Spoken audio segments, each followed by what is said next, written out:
Dahil napaaga tayo sa appointment natin ngayon, daan muna tayo sa Ged's Pansiteria.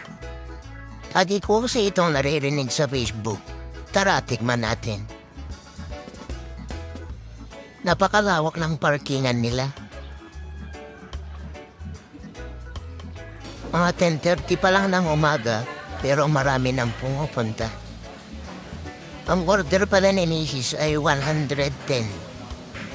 At yung sa akin naman is 130. More karhay. Hihihihi. Ito pala yung 130 na in-order ko. May karahay, may Shanghai, at isang chicharon bulaklak. May kasama na rin itong liver. Dahil sa pagkikrave natin ng pansit, tara tikman na natin.